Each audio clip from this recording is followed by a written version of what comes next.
Alors, bienvenue à toutes et à tous en satsang. Bienvenue à vous tous qui êtes par Zoom. Je remercie Maria, une amie chère qui nous accueille ici à Mandelieu, chez elle. On est aussi une petite quinzaine ici. Le satsang, c'est le lieu sans lieu où on se retrouve miraculeusement pour pointer vers notre vraie nature. C'est le moment dans le temps où on se réunit pour célébrer le non-temps, célébrer ce que l'on est vraiment, vraiment.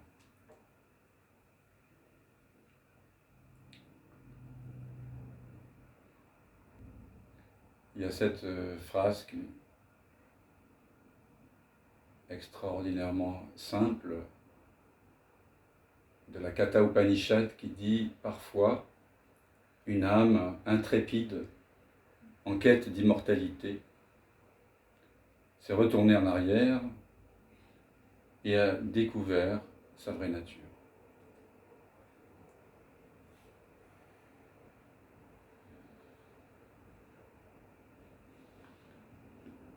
Et en fait, depuis 6000 ans, quelles que soient les traditions spirituelles, philosophiques, artistiques, les traditions authentiques, j'entends, c'est le même message atemporel qui parcourt toutes les époques et tous les lieux. Invariablement, c'est l'invitation à retourner l'attention vers sa source. Sans cela, nous restons identifiés aux films, aux rêves. Nous sommes victimes d'une sorte d'auto-hypnose et qui nécessairement, tôt ou tard, produit des conflits avec le monde et de la souffrance parce qu'on se sent séparé. On croit qu'on est une personne séparée. C'est ce qu'on nous a dit, c'est comme ça qu'on nous a éduqués, c'est comme ça que le langage et la société nous a formés. On s'est exclusivement identifié à un corps, à un mental, à une histoire, à des préférences, à un caractère. Donc avant toute chose, il faut se retourner. Il faut se demander profondément qui suis-je finalement. Et je crois que c'est la question des questions. Même si on n'en est pas tout à fait conscient de cette question, elle vibre dans tout ce qu'on fait, en réalité. Et là, dans le satsang, on l'amène en conscience, cette question. Parce que si vous êtes là ce soir, c'est que profondément vous pressentez qu'avant tout, vous devez vous connaître vous-même, vous reconnaître. En fait, il s'agit plutôt d'une reconnaissance. Car ce que vous êtes réellement, vous l'êtes déjà. Vous l'êtes déjà pleinement maintenant. Vous l'avez toujours été. Mais peut-être que de temps en temps, vous l'oubliez.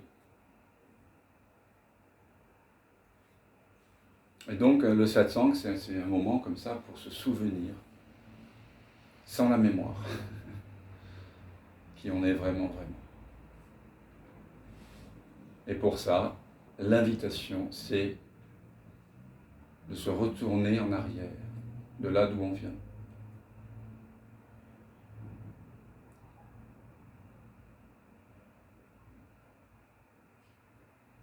Dans la tradition chrétienne, qui est en apparence plus proche de nous, Jésus, il dit dans les logions de Thomas, mais également dans les évangiles canoniques, le royaume est en vous.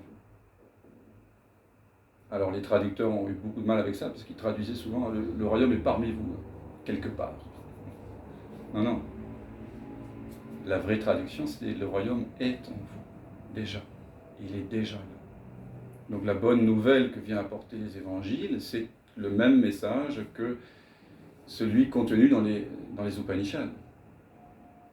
Ce n'est pas ce que l'œil voit, c'est ce par quoi l'œil voit.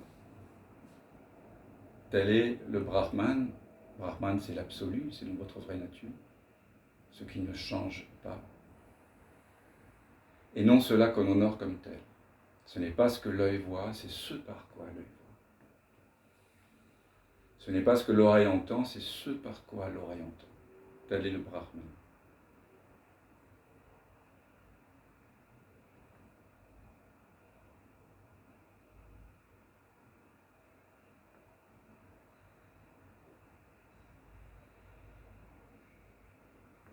Huineng, 6e patriarche du Zen en Chine, disait la même chose. Retourne-toi, le secret est là.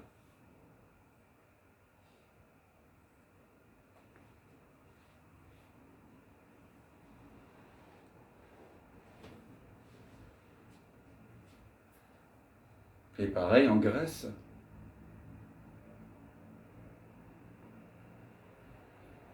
Sur le temple de Delphes, il y avait marqué « Connais-toi toi-même ». Et paraît-il, selon certains, cette phrase était suivie de « Connais-toi toi-même et tu connaîtras l'univers et ses dieux ». C'est-à-dire, en te connaissant toi-même, en te reconnaissant toi-même, tu connaîtras le tout. Tu régneras sur le tout, comme il est dit dans le 2e logion de l'évangile de Thomas. Cherche, continue à chercher jusqu'à ce que tu trouves et tu seras troublé. Étant troublé, tu seras émerveillé. Et étant émerveillé, tu régneras sur le tout. Pourquoi est-ce qu'on règne sur le tout quand on découvre sa vraie nature? Parce qu'on va découvrir que ce que l'on est vraiment est à la source du monde, contient le monde. Donc c'est une invitation à un renversement total de perspective.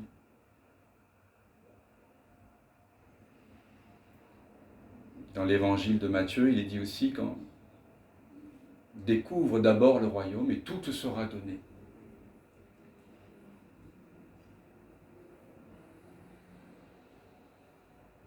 Et en plus, on peut découvrir ensemble ici, de façon expérientielle, puisque vous savez peut-être, moi j'aime bien faire des expériences toutes simples,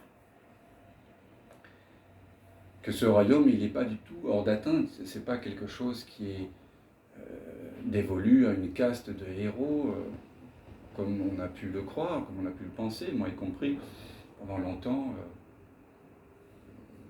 ça semblait enfermé dans quelque chose qui me paraissait mystérieux, la spiritualité, la religion.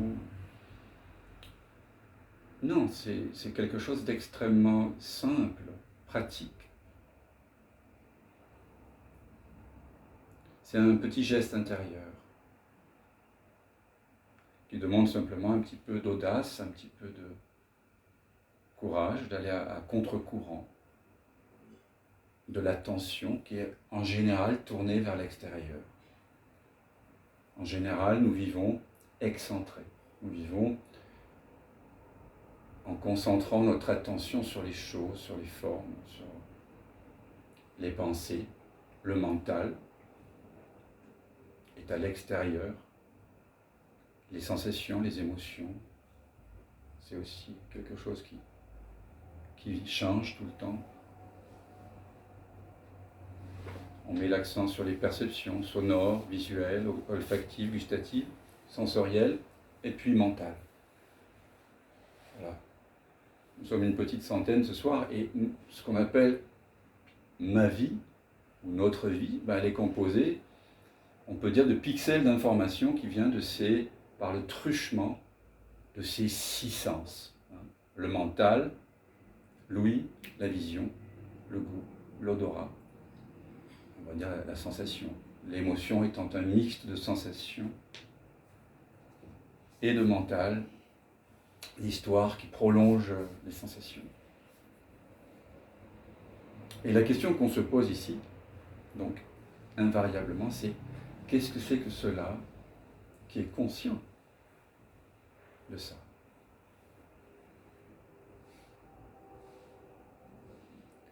Et quel est le nom qu'on donne à cela qui est conscient de tout ça dans la langue française? Dieu. Dieu, pourquoi pas, mais je, surtout.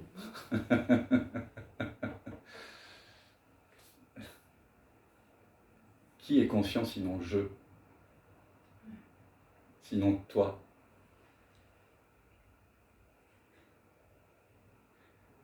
Mais après, ça dépend à ce qu'on associe à je. Exactement. Et c'est là qu'on se fait attraper. Et le satsang, comme la plupart d'entre vous le savez déjà, on n'est pas là pour accumuler des savoirs, mais plutôt on est là pour dissoudre l'ignorance qui nous empêche de réaliser le véritable jeu. Et effectivement, là, tu le dis bien, ça dépend de ce qu'on entend par jeu. Et c'est cette confusion, en fait, qui règne entre le véritable jeu et ce à quoi je, par erreur d'attention, par habitude, par peur, par jeu, c'est identifié. C'est de là que vient la confusion, c'est de là que vient la souffrance et les conflits avec le monde, avec les autres, avec soi-même, avec les pensées. C'est aussi simple que ça. Donc on doit redécouvrir qu'est-ce que c'est que je, en fait. C'est amusant, tu as dit qu'est-ce qui est vraiment conscient, tu as dit Dieu. Mais c'est vrai que dans la Bible, je ne suis pas du tout spécialiste de la Bible, mais il est dit à un moment donné, quand Moïse demande à la lumière de se manifester pour qu'il dise au peuple d'Israël d'où viennent les commandements, qu'est-ce qu'il dit? Il dit je suis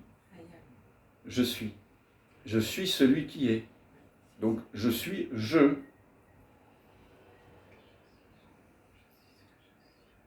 Et quand on entend l'enseignement direct et atemporel de Jésus, il dit, avant qu'Abraham ne fût, je,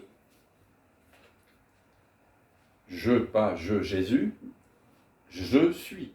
Le je suis, qui est en chaque être humain, ce qui dit je en vous, c'est le même je que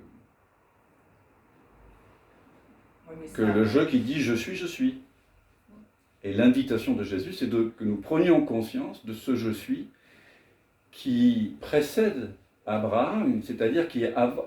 Alors, ce n'est pas avant le temps, parce qu'on rentrerait encore dans quelque chose qui serait temporel. C'est juste là, maintenant. Le maintenant, il est là maintenant. Ce je suis, et c'est ça qui est incroyable avec ce message,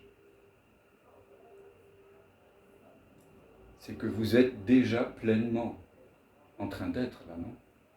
Est-ce que quelqu'un ici n'est pas en train d'être?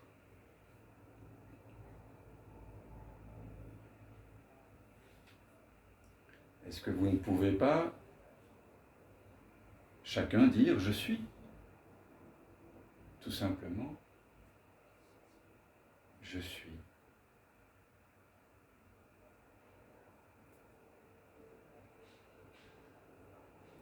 Nisargadatta Maharaj, qui a été un maître posthume pour moi, puisqu'il est mort en 81, il disait « je suis » est la clé qui ouvre la porte vers l'absolu. Parce qu'avant même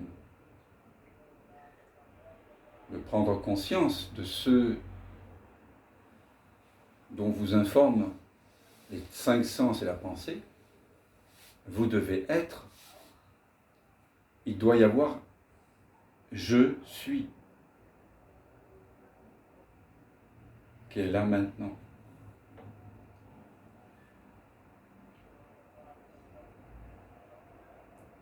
La seule chose que vous ne pouvez pas être, c'est cette présence dans laquelle ces mots, ces pensées qui sont les vôtres, qui semblent être les vôtres, ces sensations, ces sons, ces odeurs, ces goûts, ces émotions, naissent et meurent.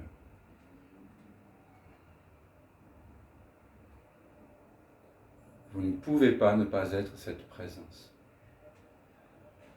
ce je suis.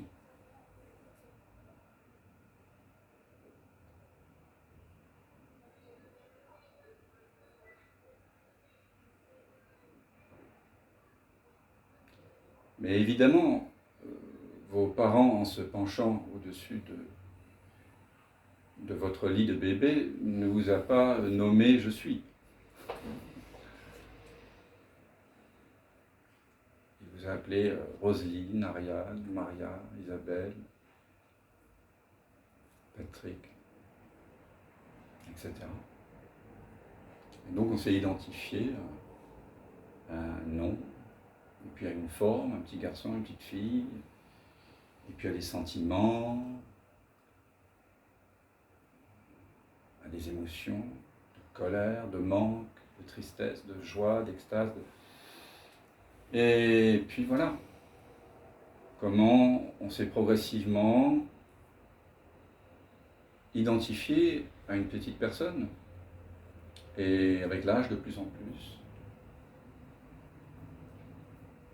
Encore dans l'enfance, cette identification est légère. Un enfant, quand il tombe, quand il se casse la gueule, comme on dit, il se relève vite, il oublie vite. Et puis il a des émotions très fortes, souvent, si vous avez des petits-enfants dans votre entourage. Et puis la seconde d'après, elles ne sont plus là. Mais avec les années, cette identification devient de plus en plus intense, on pourrait croire. Voilà, comme l'hypnose c'est de plus en plus forte. Et à l'adolescence, on nous a demandé de devenir exclusivement ça.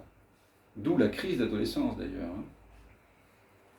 Parce que l'adolescent pressent qu'il doit quitter quelque part le paradis, qui est ce je suis, qui est cet état où on est complètement libre de toute définition, pour s'enfermer dans une définition, dans un ensemble de définitions, être sérieux, travailler à l'école, faire ceci, remplir toutes les cases que nos parents, nos profs, nos mentors, notre entourage, la société, les médias nous disent qu'il faut remplir pour atteindre le bonheur, la paix, la joie, parce qu'on cherche tous ça. Il faut être honnête, je crois que tout être humain cherche le bonheur permanent. Et s'il le cherche, c'est parce qu'il le connaît, quelque part, il le pressent. Parce qu'on l'a tous vécu, cette proximité, cette intimité avec nous-mêmes, avec le bonheur d'être, tout simplement. Mais dès que le je suis est identifié, je suis une femme, je suis un homme, je suis un homme d'affaires, je suis une femme à la maison, je suis une sœur, je suis ceci, je suis cela, je suis en bonne santé, je suis malade, je marche, je bois, je dors, je suis tranquille, je suis irrité, je suis ceci, je suis cela. Vous voyez, combien de fois on dit je suis dans la journée ?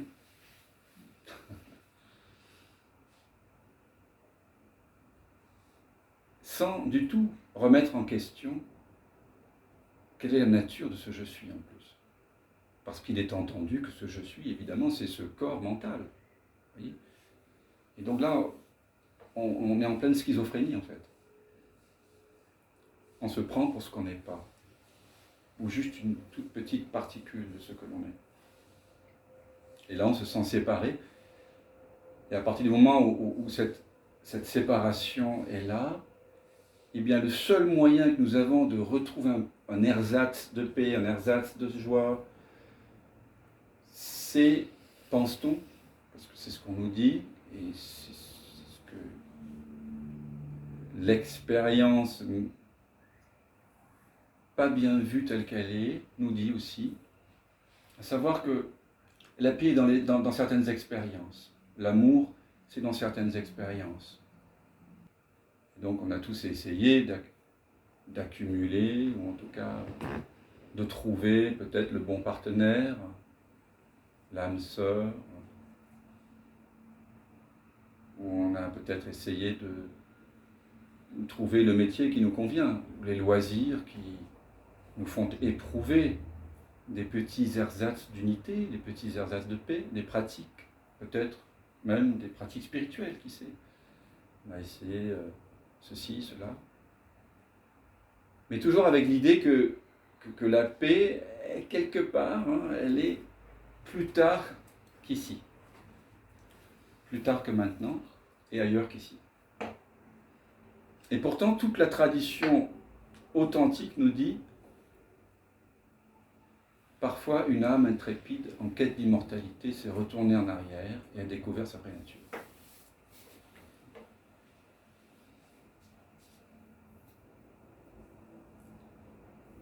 Donc je vous invite simplement à revenir, il n'y a même pas à revenir d'ailleurs. Vous voyez comme le langage pourrait être trompeur. Le je suis est déjà là, vous êtes déjà en train d'être. Mais il se trouve qu'il y a un mouvement d'attention qui est porté vers des pensées, peut-être des pensées à propos du passé, à propos de l'avenir, à propos d'un mieux-être, à propos de ceci, à propos de cela. Mais vous voyez, c'est comme un élastique qui est tendu vers quelque chose. Donc, en fait, revenir ici, ça veut dire simplement relâcher l'attention, se détendre, cesser de se tendre vers quelque chose qui serait plus, juste pour voir. Ayons le courage, l'intrépidité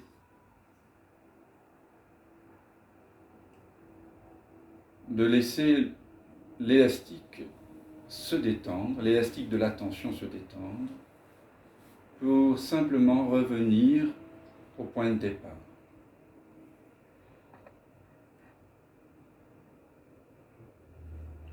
Toute notre attention est extravertie, donc comme une tortue, un peu comme ça, nous rentrons les 4 membres et la tête vers l'intérieur, mais pas sous une carapace, mais simplement dans une sorte de résorption.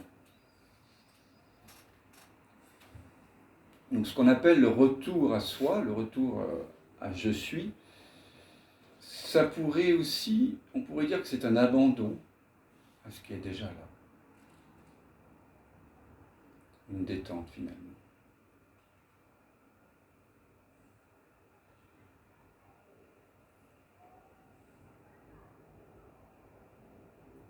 Donc je vous invite simplement à revenir à la pensée-sensation « je ».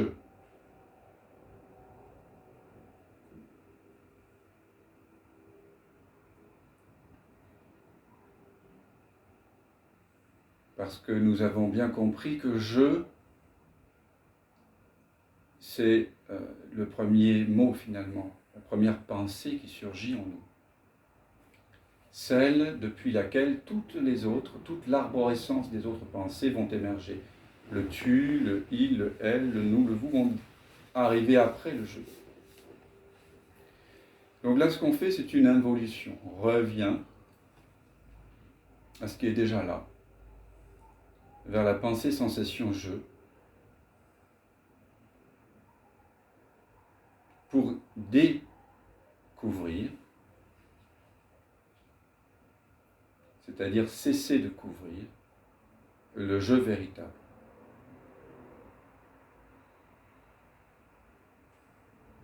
Donc, quelles que soient les perceptions qui sont les vôtres en cet instant, je vous invite, à chaque fois que vous réalisez que l'attention est sur une pensée, sur une sensation, une petite rêverie, une émotion, un son, simplement, mais fermement, vous ramenez l'attention vers je.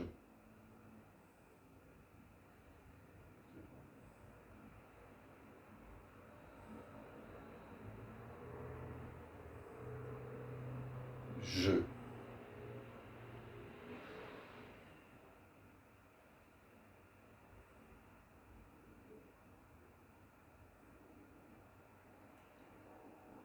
Je.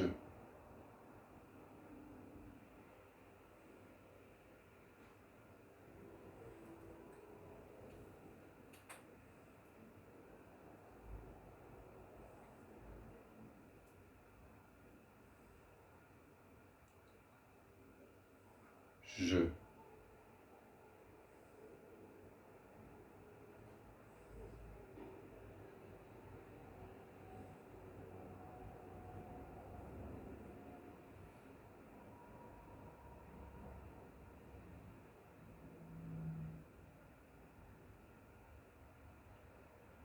Vous ne faites rien d'autre que pointer avec force et détermination vers votre vraie nature. Il n'y a aucune usurpation d'identité là. Vous affirmez simplement ce qui est déjà là, vous réaffirmez « je suis ». Je ou je suis sont synonymes.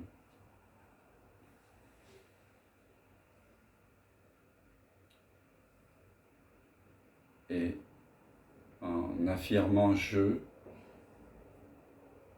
vous sentez ce que cela fait que d'être, tout simplement. C'est pour ça que on pourrait appeler « je » une pensée-sensation. C'est la simple et pure sensation d'être.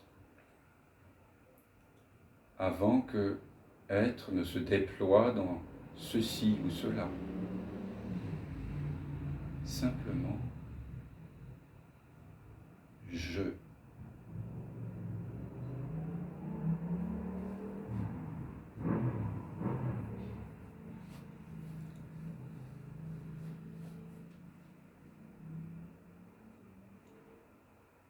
Je.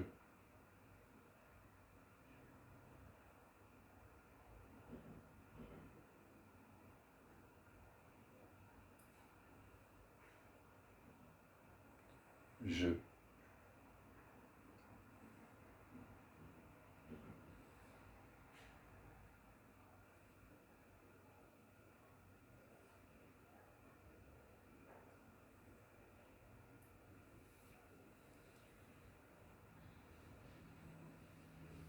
Je.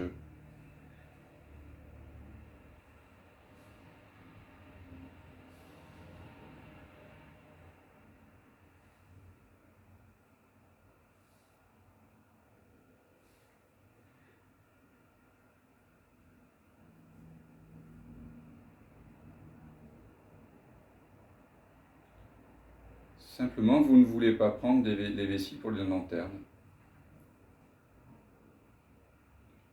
Vous voulez la vérité, rien que la vérité. Donc, vous voulez savoir qui suis-je? Qui est-je? Et comment le savoir si vous ne mettez pas l'attention sur je? Et pour porter l'attention sur je, il n'y a pas de distance à faire. Si vous voulez porter l'attention sur le corps, il faudra faire un effort. Si vous voulez porter l'attention sur une pensée, il faudra faire un effort. Parce que porter l'attention sur quelque chose, comme disait Spinoza, determinatio est negatio. Vous déterminez quelque chose en particulier, vous niez le reste. Ça demande un effort de faire ça. De désirer quelque chose plutôt qu'autre chose, avoir une préférence, ça demande un effort dans le corps, dans le cerveau. Mais lorsque je porte l'attention sur je, il n'y a pas de mouvement. Je coïncide déjà parfaitement avec je. Je est parfaitement aligné déjà.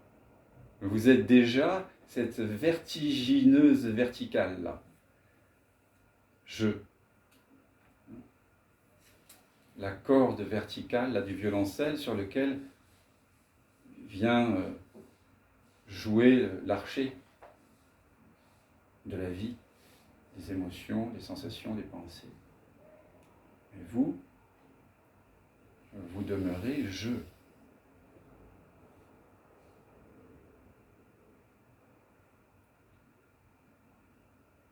Je.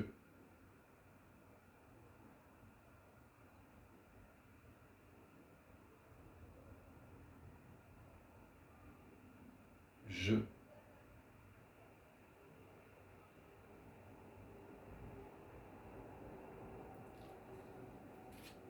Pourquoi est-ce qu'on répète je? On ne répète pas ça comme un perroquet. On le répète comme la parole la plus sacrée au monde.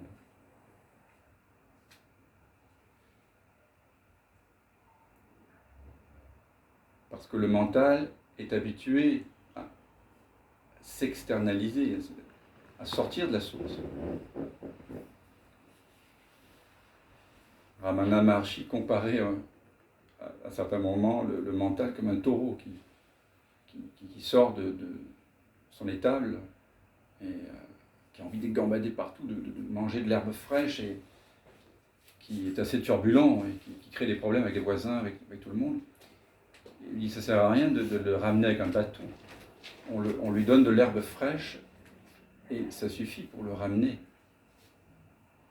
Et on fait de même, en répétant « je », on rappelle au mental que là où est sa place, c'est dans le foyer, dans ce foyer de paix et d'amour. C'est là que le mental se sent bien. Donc c'est comme un rappel.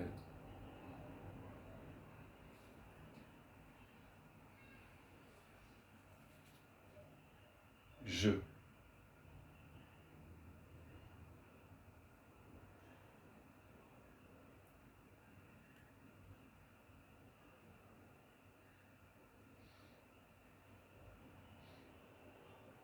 Je.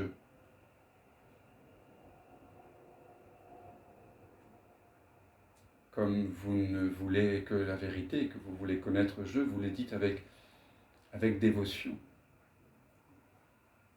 Vous ne vous dévouez pas à une entité. Non. Vous vous dévouez à je, à vous-même, pour une fois. Permettez qu'il en soit ainsi. Et découvrez la nature de ce je.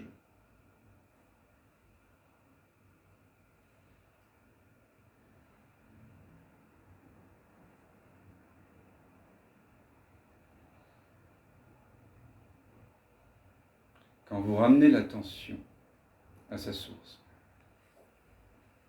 ou que vous demeurez simplement, silencieusement avec je,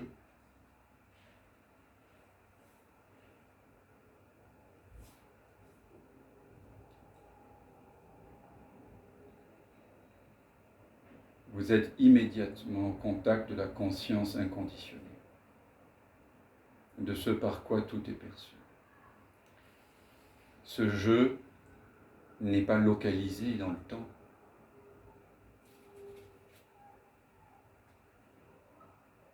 Il n'existe pas plus à 4 heures de l'après-midi qu'à 5 heures du matin. Vous découvrez que la nature de je précède le temps, ou plutôt n'a rien à voir avec le temps. Le temps s'arrête. Le temps, c'est la pensée.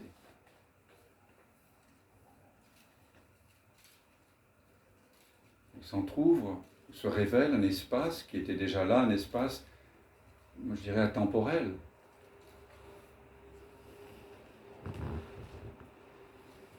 Et vous le reconnaissez. C'est une reconnaissance.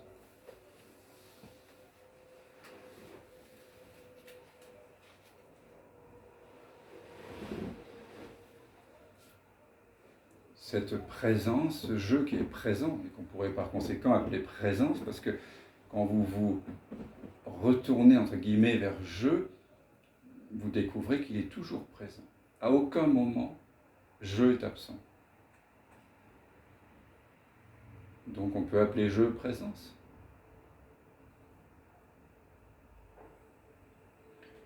Ce je est spontanément conscient et sans effort de tout ce qui apparaît et disparaît, de toutes les perceptions par le truchement des 5 sens et des pensées. Donc je est conscient aussi. Donc on pourrait dire que je, ce que je suis réellement, lorsque je ramène l'attention vers je, lorsque je coïncide avec lui-même, c'est une présence consciente.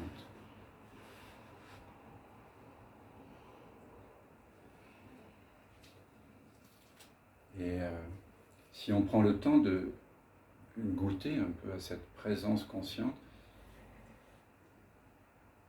on pourrait se demander si cette présence consciente a des limites. Vous pouvez étendre votre attention vers le haut pour voir s'il y a une limite à partir de laquelle cette présence consciente s'arrête et où autre chose commencerait. Il y a peut-être des sensations corporelles qui vont et viennent. Peut-être y a-t-il la pensée d'une limite. Mais ces pensées et ces sensations ne sont-elles pas des perceptions transitoires qui apparaissent au sein de cette présence? Là, vous devez être intraitable. Mener l'investigation avec profondeur.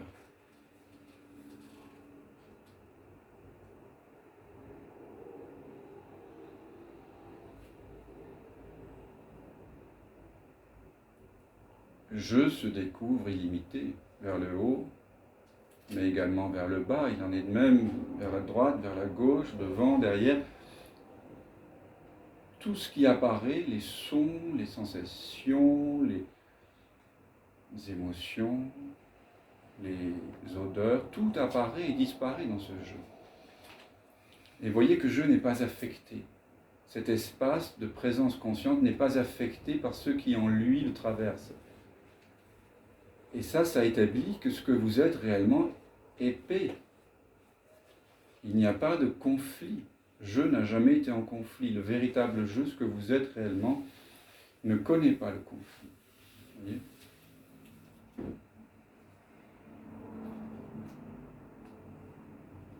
Est-ce que je a un âge ? Il se peut que, par exemple, oui, l'idée de 40 ans, 60 ans, 20 ans, un chiffre apparaît. Mais voyez que ce chiffre, et peut-être la sensation afférente à ce chiffre, ne sont que des perceptions qui vont et viennent dans une présence qui, du point de vue de l'expérience directe, n'a pas d'âge.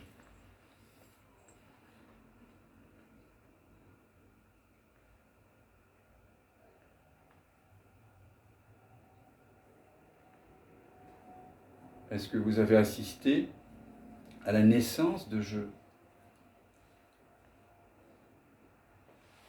Pour que vous soyez conscient de la naissance de je, qui pourrait en témoigner sinon je lui-même, puisque je est la conscience ? Est-ce que je est témoin de sa propre naissance ? Dans mon expérience intime, je se redécouvre comme ayant toujours été là. Regardez ce qu'il en est pour vous. C'est vous qui devez sentir cela, l'éprouver pour vous-même. Mais c'est très important. Parce que si cette présence ne naît pas, alors est-ce que quelque chose qui ne naît pas peut mourir ?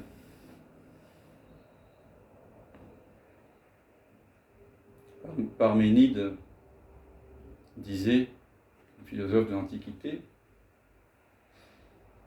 on l'appelle présocratique, comme si un peu condescendant, mais très profond, Parménide. Il disait, il ne reste que des fragments, mais il disait, ce qui est ne cesse jamais d'être.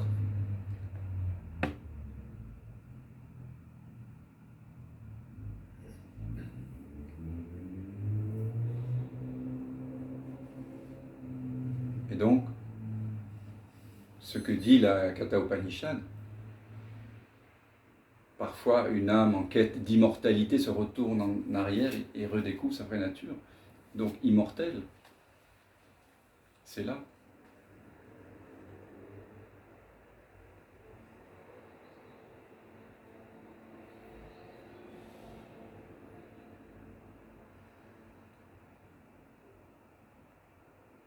C'est hors du temps. Est-ce que ça prête pas à sourire, cette atemporalité?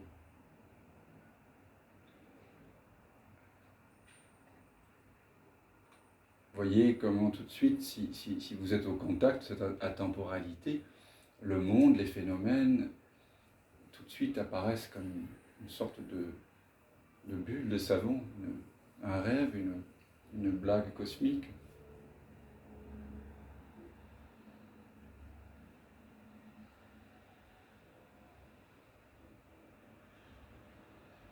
Est-ce que cette présence consciente, illimitée, sans forme et sans âge, manque de quelque chose?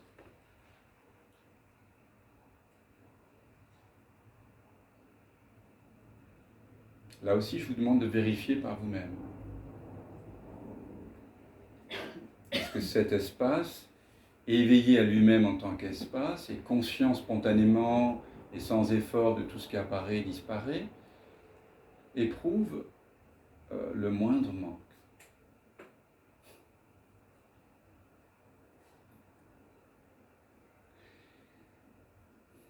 Alors comment se fait-il qu'on se raconte toutes ces histoires à propos du manque?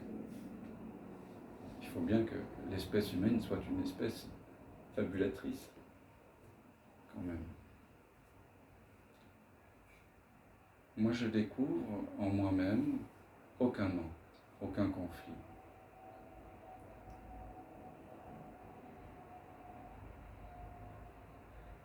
Est-ce que cet espace de présence consciente est séparé des sons, par exemple, qui apparaissent en lui en cet instant? Pouvez-vous trouver une distance entre l'espace de présence consciente et les sons qui apparaissent, les sons de ma voix, les sons de l'environnement, des voitures, du battement du cœur, qui je suis sûr est en train de battre en ce moment, chacun de vous? Pouvez-vous trouver un endroit où cesse la présence et où commenceraient les sons?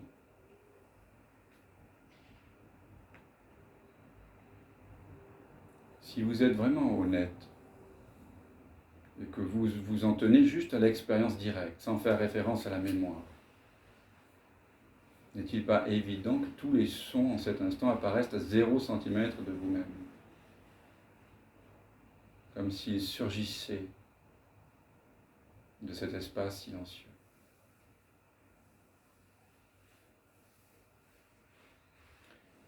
Et n'en est-il pas de même pour les sensations, les vibrations? Et ne pourrait-on pas dire ça également pour les pensées, les odeurs, les goûts, puisque tout est vibration à un certain niveau? Y a-t-il réellement une distance entre vous et les sensations? Puisque cet espace de présence est partout, qu'il est illimité, et que tout apparaît en lui, n'est-ce pas évident depuis ce point de vue-là, ce nouveau point de vue, on pourrait dire, ce point de vue sans point de vue, justement, ce point de vue impersonnel, que tout apparaît à 0 cm de vous? Ma voix, les pensées, les sensations, les émotions, les sentiments, les sons, les odeurs, les goûts.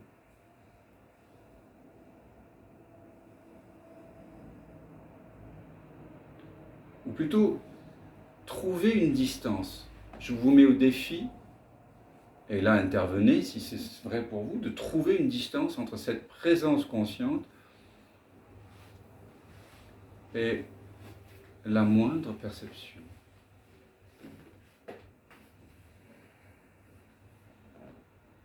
Vous voyez comme c'est intime soudain. Moi j'appelle cette intimité amour. C'est évident dans l'expérience directe, pour moi en tout cas, qu'il n'y a pas de séparation, et il n'y en a jamais eu. C'est juste un défaut de vision. Voilà.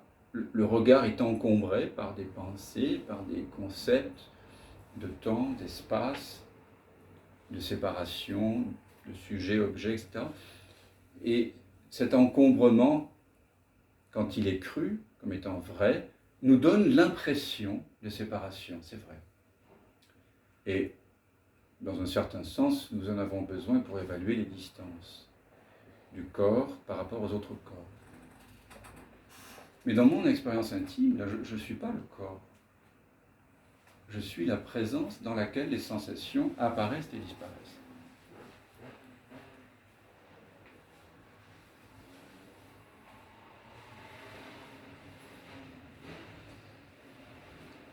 Donc vous voyez ce jeu qu'on vient d'investiguer, la nature du soi, hein, qu'on vient d'investiguer, ça s'appelle l'investigation du soi. Ça a été rendu populaire par Ramana Maharshi, un des plus grands sages du XXe siècle.